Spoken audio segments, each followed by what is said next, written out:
Please, divorce me. Excuse me? Did I do something wrong to you, Kevin? No, Emma, you were a perfect partner for me. Then why? I want to support my ex-girlfriend who got cancer. What? Kevin, what are you talking about? 3 days after the sudden announcement of divorce, leaving me bewildered. My husband disappeared, leaving behind a divorce paper. 2 months later, I was approached by a man in a wheelchair. Hey, Emma. Long time no see. What? I didn't realize immediately that this man with no spirit was my former husband. Ignoring my confusion, my ex-husband continued to speak. I became paralyzed. Actually, my name is Emma. I have been married for 3 years to Kevin, who is 3 years older than me. We were colleagues at work, and I admired and respected him for his ability to work efficiently and smartly. Whether he noticed my fervent admiration or not, he started to be aware of me, and our relationship developed into a romance. When we decided to get married after 2 years of dating, I was quite envied by my female colleagues. After getting married, I changed jobs, and we both worked hard to save money for our own home. In our daily life, I often felt cherished by my husband, thinking I married a good man. Emma, do you want to go to the movies this Saturday? It's been a while. I'd love to. It's been a long time since we went to a cinema. We used to date there before we got married. Nostalgic, isn't it? Emma, you haven't changed at all since then. What do you mean? You're still as beautiful and a wonderful woman as you were back then. Oh, stop it, you're embarrassing me. He never forgot to compliment me like this. One day, when we were enjoying our blissful life. Hey, I was thinking of going to my high school reunion next month. It's been a while, what do you think? That sounds good. You'll be able to meet your old friends, right? Yeah, I guess so. I moved away for college, and it's probably been 12 years. Everyone must have changed a lot since then. Maybe. My husband decided to attend the reunion. However, this choice brought changes to our lives. When my husband came back from the reunion, he seemed unusually pale. Is something wrong? You look pale. Are you okay? No. It's nothing. I'm okay. I'm going to take a bath. If you say so. That night, whether I asked about the reunion or brought up other topics, the conversation didn't flow as he seemed distracted. The next morning, he was also out of spirits. Kevin, you forgot your lunch. Right. Usually talkative in the morning. My husband didn't speak much today and avoided eye contact with me. Kevin, is something wrong? You're being annoying. I told you, there's nothing wrong. Stop nagging. Excuse me? It was the first time I saw my husband responding to me in such an annoyed manner, and I couldn't help but let out a surprised voice. Sorry. I'm fine. I'll be going to work now. Saying that, my husband left for work. I also got ready and headed to the office. After that, I thought my husband was gradually returning to his old self. But about a month after the reunion, while I was washing the dishes after dinner. Emma, I need to talk to you. Is that okay? Just wait a bit, I'm almost done with the dishes. Okay. I felt a chill down my spine at my husband's unusually solemn expression. Trying to convince myself it was nothing, I finished the dishes. I'm done. What did you want to talk about?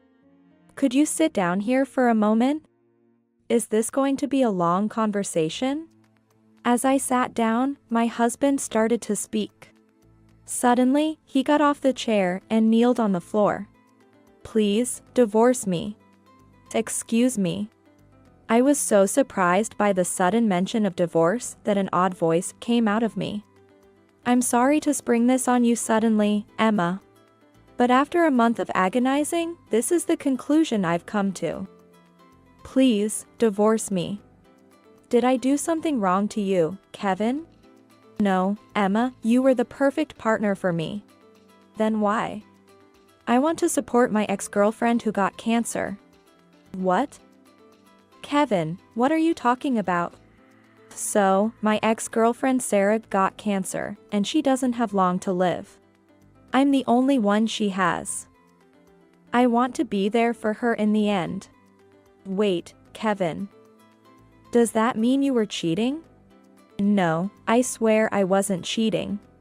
But when I saw Sarah at the reunion, she said she has only 6 months to live because of her cancer.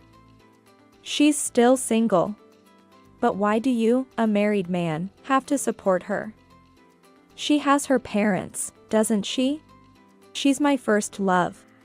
And she apparently can't rely on her parents right now for some reason. I'm the only one she can turn to. But how come she's relying on you, not knowing if you would even attend the reunion? Doesn't that sound odd? It's not odd. She had no one else to turn to, but then she met me at the reunion. One more question. Do you think a person with only 6 months to live due to cancer can attend a reunion? She wanted to see her old friends one last time. Are you sure she had the strength for that? She must have gathered her last bit of strength. Did she look like she was in the final stages of cancer? She looked fine, but maybe she was hiding it with makeup. No matter how much I questioned the strangeness of it all, my husband wouldn't listen. With no other choice, I ended the conversation for the time being.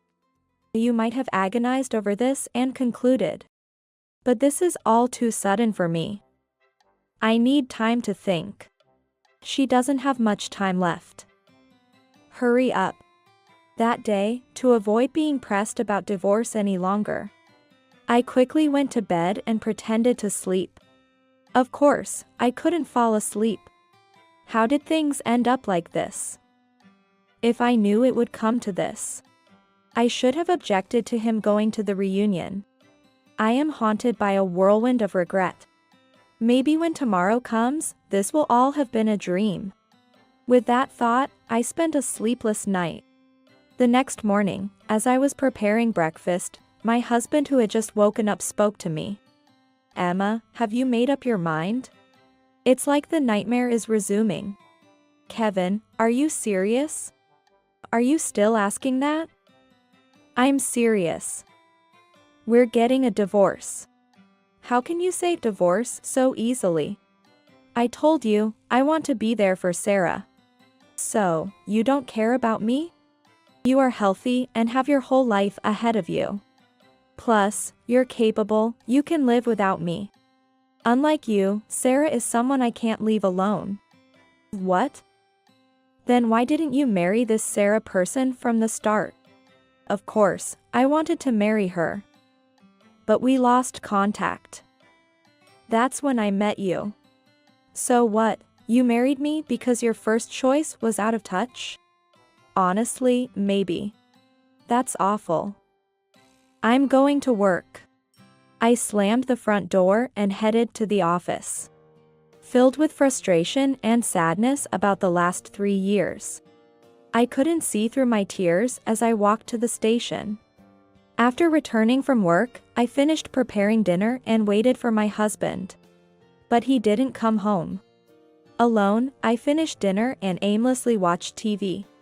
When the date was about to change, my husband finally came home. With a refreshed look, he said, "I'm home. I got caught up talking about the future with Sarah, sorry for being late." Well, it doesn't matter. We're getting divorced soon anyway. I was speechless, realizing I no longer existed in my husband's heart. Maybe I need to brace myself. Having been happy just a while ago, the thought of, why? How did it come to this is overwhelming, and I'm struggling to decide. And now, 3 days after being suddenly confronted with divorce, I wake up to find my husband gone. Strange for him to be up so early. But he's nowhere to be found, not in the living room, bathroom, or anywhere. On the dining table, there's a divorce paper filled out by my husband. So, he's left. After days of hearing about his ex, I'm surprised to find myself relieved that he's finally gone. I explain everything to my parents and in-laws, and we proceed with the divorce. The paperwork is filled out and submitted to the city hall the next day, and the divorce is finalized. Just like that, my husband and I became strangers. My parents were furious, and my in-laws were shocked, causing my mother-in-law to collapse. Since then, remembering our happy times only brings tears. Still, I can't help but wonder, why? How did it come to this? A friend and former colleague, Mia, who had supported me since I was secretly dating my ex-husband, comforted me. Mia informed me that my ex-husband had voluntarily resigned from his job. No one knows where he is or what he's doing now. I try to focus on work and not think about my ex-husband. About a month after the divorce, my mother fell ill and started going to the hospital. Having already caused her worry during the divorce, I decided to accompany her to her appointments. 2 months after my ex-husband disappeared. That day, as I was visiting the hospital with my mother. After the consultation, as we were walking through the hospital lobby, a man in a wheelchair approached us. "Hey, Emma. Long time no see." What? I didn't realize immediately that the man with no spirit was my ex-husband. Ignoring my confusion, my ex-husband continued to speak. "I've become paralyzed." Actually, only then did I recognize him as my ex-husband and started bombarding him with questions. "Wait, Kevin? Paralyzed? How?" "Actually, I was in an accident. I was deceived. Sarah suddenly disappeared again. I was chasing after her and got hit by a car at an intersection. I've only recently been able to move around in a wheelchair." I was speechless. So, the husband who discarded me so easily is now swiftly facing divine retribution. Serves him right, I thought, barely containing my laughter. It's laughable, isn't it? I've been full of regret. "Haven't you heard from my mom?" "No, I only spoke to your mother when we were reporting our divorce. I wanted to see you. I wanted to apologize." Why now, all of a sudden? I was a fool. The most important person was you, Emma, and I got deceived by that awful woman. Deceived? What do you mean? She didn't have cancer. The terminal diagnosis was a lie. She swindled money from me and then disappeared. While searching for her, I saw her across the street, tried to cross in a hurry, and got hit by a car. It's all Sarah's fault. It sounds more like it was your fault for not thinking clearly. I responded coldly. Right, maybe so. But, Emma, I don't want you to abandon me. What do you mean? I want you to remarry me. Do you realize what you're saying? I do. I want you to forgive me, and I want us to walk through life together again. That's unthinkable. Have you forgotten what you said to me? Or is it because your number one choice ran away again? So you're settling for your second choice, me? That wasn't what I meant. At that time, I thought saying that was the only way you'd agree to the divorce. Even if you say it wasn't your real intention now, I can't believe it. Even if it wasn't, if you truly cared about me, you would have never said such a thing in the first place. I have no intention of remarrying you. I don't even want to see your face. Don't say that. Do you not realize you're only saying what's convenient for you? You're just looking for someone to take care of you now that you're paralyzed. I'm not such a convenient woman. That's all I have to say. My mother, who had been silently listening to our conversation, chimed in. Kevin, even if Emma agreed, I would oppose your remarriage. Do you not understand how much Emma has suffered? She's finally starting to smile a little. How dare you show your face to her? We'll take our leave now. With my mother's final words, my ex-husband, unable to say anything, just hung his head. My mother and I then returned home from the hospital. As an epilogue, my mother had been informed about my ex-husband's accident by his mother, and that he had been wanting to see me. However, after seeing me cry for days, and now that I'm finally trying to move on, my mother couldn't forgive him. She conveyed her feelings to his mother. Despite understanding as a mother herself, she contacted us, knowing her son was speaking out of convenience. My mother and his decided not to tell me anything about their conversation. After the divorce, I hired a detective agency to investigate Sarah, the woman who caused our divorce, and knew her true identity. Not telling my ex-husband about it might have been my small act of revenge. Sarah had left her hometown to attend university and live alone. During that time, she started doing various part-time jobs and, upon being introduced by a university friend, began engaging in compensated dating. She gradually started making a significant amount of money from it and lived a lavish lifestyle. Her method involved lying about being diagnosed with cancer and facing a terminal prognosis, or being threatened by a bad man to elicit sympathy and persuade people to give her money. Eventually, she stopped attending university and took a leave of absence. Until that time, she seemed to have continued her relationship with my ex-husband, whom she had been dating since high school. Choosing wealthy businessmen over a poor student like my ex-husband, she ended their relationship. The detective agency's investigator heard from Sarah and my ex-husband's classmates. And among local classmates, Sarah's story was well known. My ex-husband, who had moved away from the area, was unaware of these rumors. Even at the reunion, she was lying about being terminally ill with cancer everywhere. However, her complexion was good, and it was clear she wasn't the sick person she claimed to be, so nobody was fooled. My ex-husband, who fell for such an obvious scam, left me speechless. Moreover, Sarah was arrested for fraud 6 months later. As for my ex-husband, he spent all his savings on Sarah, took out loans, and then Sarah ran away with all the money, leaving him penniless and afraid of debt collectors. After quitting his job and with his paralysis, my ex-husband's life is filled with hardships. His shallow actions led to his downfall, and it can only be seen as just desserts.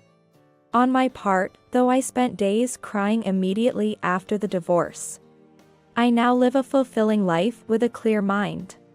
Focusing on work has paid off, steadily building my career. And I was recently appointed as the leader of a major project. It looks like even busier days are ahead.